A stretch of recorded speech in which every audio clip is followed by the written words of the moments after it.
Olá pessoal, tudo bem com vocês? O meu nome é Júlia e eu sou estudante de Física e vim aqui falar para vocês um pouco sobre alguns monumentos de acústica muito interessantes. Mas afinal, o que é acústica? A acústica é uma ciência que procura estudar o som e os fenômenos relacionados a ele. Então bora lá para os monumentos. A Catedral de Brasília foi construída em 13 de maio de 1960, projetada pelo arquiteto Oscar Niemeyer. Ela possui uma base circular e ao entrar nela é possível observar as paredes de concreto circular. Ao falar próximo dessa parede, é possível que outra pessoa ouça a metros de distância o que é falado, sem que as pessoas que estão no meio da igreja possam ouvir. Conhecido por Galeria de Sussurros. Ele foi descrito e estudado por John William Stutt, conhecido como Barão de Hickler, em The Theory of Sound, em 1894. Ele percebeu esse fenômeno na Catedral de São Paulo, em Londres. Mas então, por que isso acontece?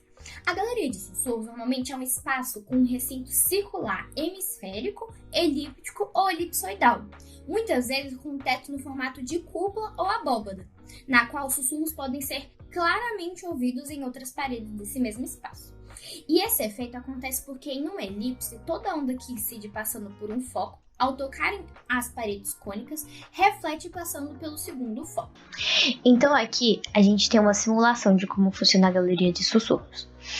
A primeira pessoa, ela precisa de estar num foco, onde ela vai emitir o som. Esse som vai refletir aqui na parede e o som vai para o segundo foco, que é onde a segunda pessoa tem que estar.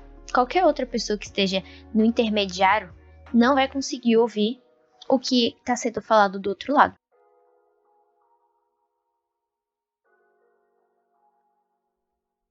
Então, o segundo monumento que eu vou apresentar para vocês é o Palácio Quitandinho.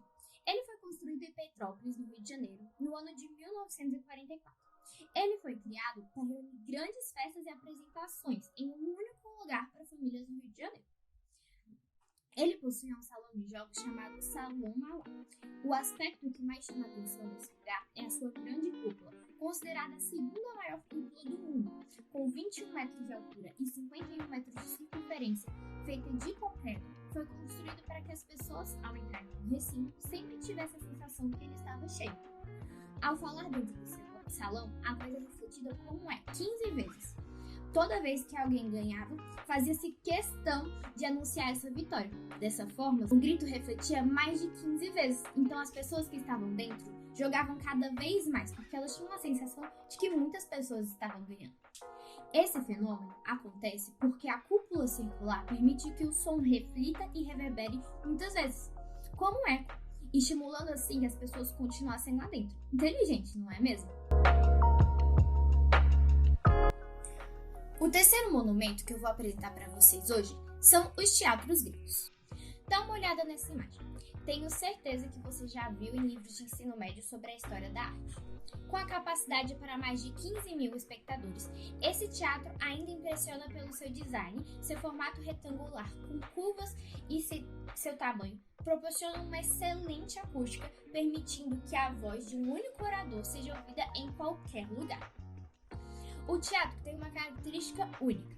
Sua arquitetura foi desenvolvida para que o som espalhe e não reflita, o que torna a experiência ainda mais imersiva para o público.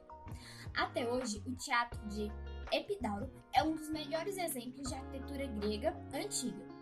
Seu design incrível, bem como a qualidade da sua acústica, ainda é admirado e estudado por arquitetos, historiadores e outros entusiastas. Um fator importante é o uso de materiais naturais na construção, como a pedra. O Teatro de Epidauro, por exemplo, foi construído com blocos de pedra e argamassa, que têm a capacidade de absorver e refletir o som. Essas características de refletividade e absorção são responsáveis por parte da excelente qualidade acústica. Outro fator que contribui para o excelente som produzido nos teatros gregos é o uso de arcos e aberturas para reforçar a propagação do som. Essas aberturas não são apenas estéticas, mas também ajudam a emitir um som de forma direcional. A pequena distância entre o palco e a última fileira também contribui para a excelência acústica do Epidauro.